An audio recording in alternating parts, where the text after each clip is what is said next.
Disclaimer, please forgive the quality of the picture, but I am on an iDevice and I am blind, so I cannot see or adjust the picture. So if the quality is not good, sorry, but that's just what happens when this blind person makes a video on this device. Hi everyone, and welcome back to Sightless Sunday. This is going to be a short and simple little video, but it kind of piggybacks off of the last one. I think I kind of touched on this a little bit in my last video about advertisements and how if you expect a blind person to get anything out of them, you need to if you're an advertiser and you're making advertisements, you need to actually say what you're selling. Actually, one of my favorite advertising campaigns is kind of a good example of that. It's silly. It's kind of got some silly things in it. Some ads I like better than the others, but or rather, some ads I don't like as much just because I don't like what they say. But in all of them, even though I will probably never take advantage of what they have to offer, because one thing that a blind person cannot do, no matter how many motivational videos you watch, no matter how many National Federation of the Blind or American Council of the Blind conventions you attend, no matter how many positive vibes you have coming at you, or no matter how high your goals are and how far you reach for them, one thing a blind person will probably never be able to do is drive a car. So I'm probably never going to actually use Geico car insurance. But to borrow from my favorite campaign, I will come up with something here. Actually, I'll do it this way.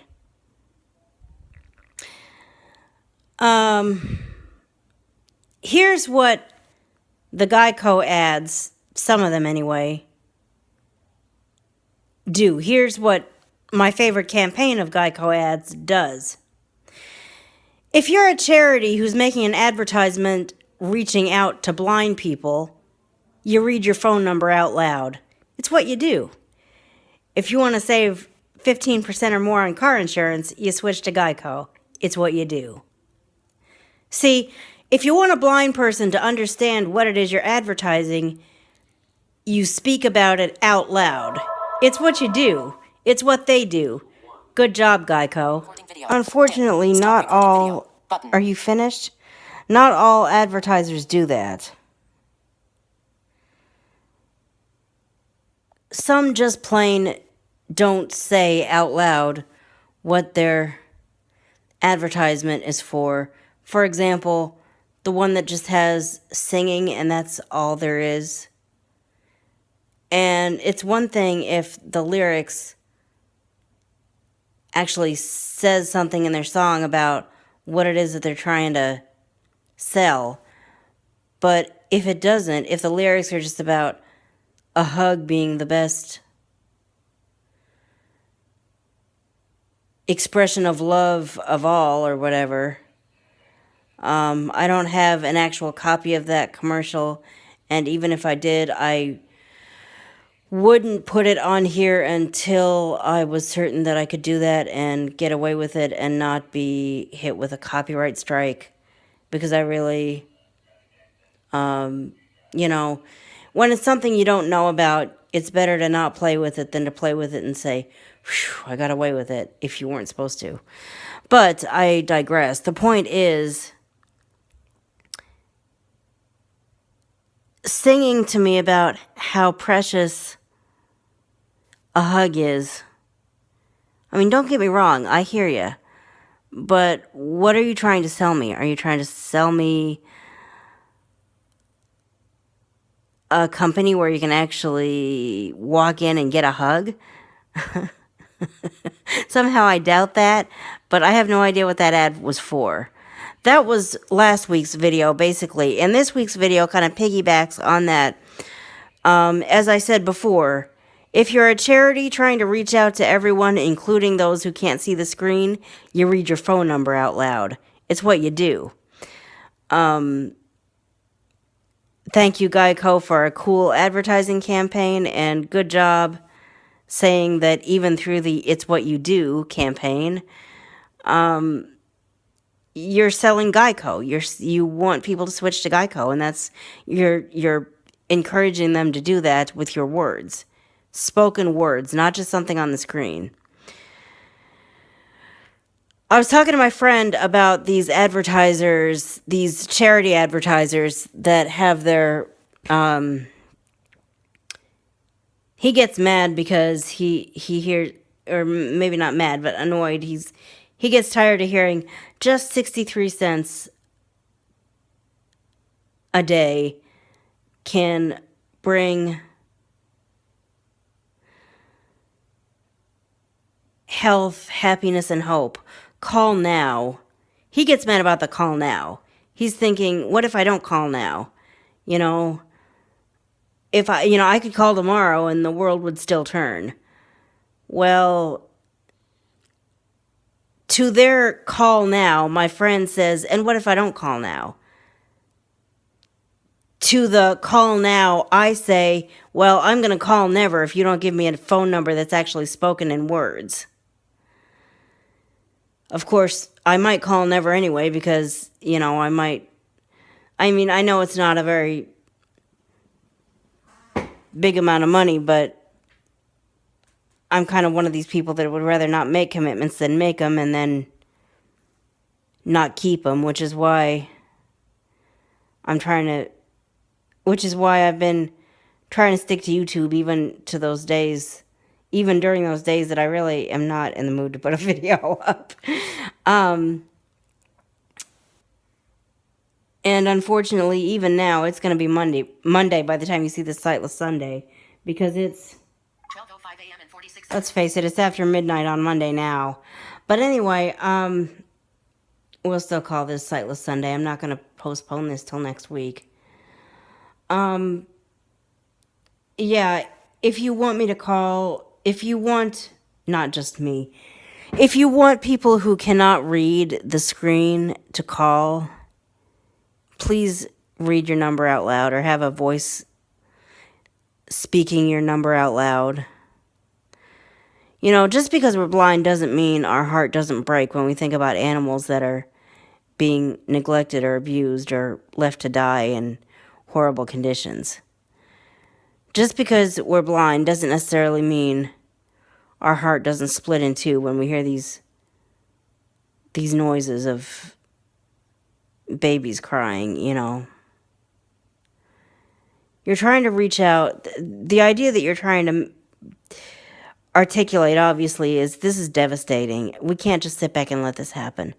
Please, if you can find it in your heart and in your wallet, in your bank account, just give this tiny amount of money.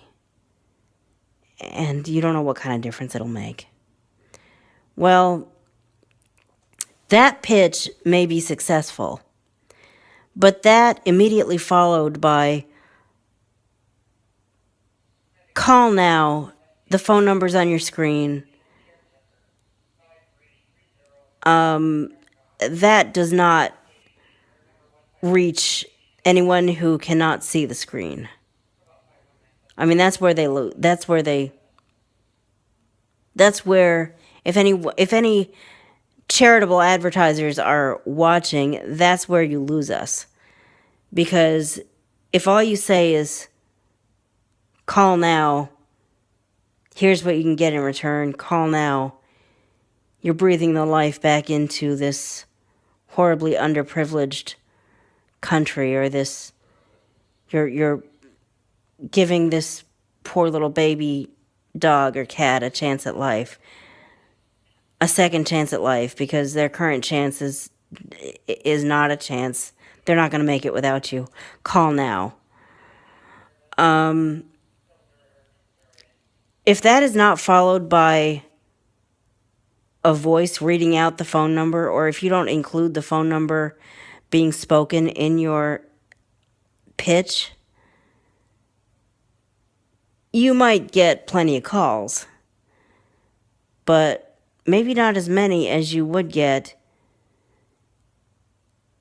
if people whose hearts were broken by your ad and who had the money to give but cannot see the screen still knew what number to call.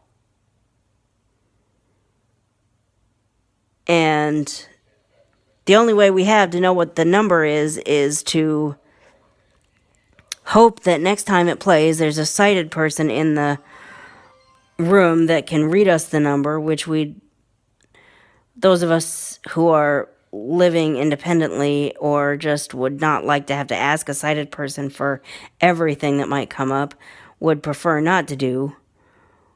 Or, as I keep saying, if you either read the number as you read your pitch, or have another voice right at the end of your commercial saying, call this number.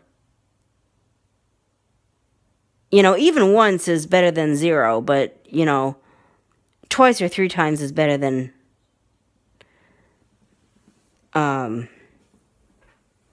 once. But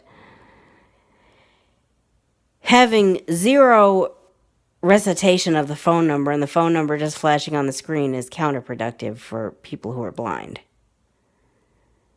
So I just spent 15 minutes babbling, saying the same thing. That's just what I do. I eventually would like to get better at that because I'm sure it's a turnoff for people. But anyway, yeah, if you're good grief, how many other pieces of machinery do I have that's going to turn off before this is over with? If you have anything to do with advertisements, charitable solicitation advertisements, please consider having your phone numbers read out loud. For those of you who do, good job. But there's plenty of them that don't. And to those of you who don't, please consider starting. Because that gives blind people who might otherwise care enough to give one less excuse to not give.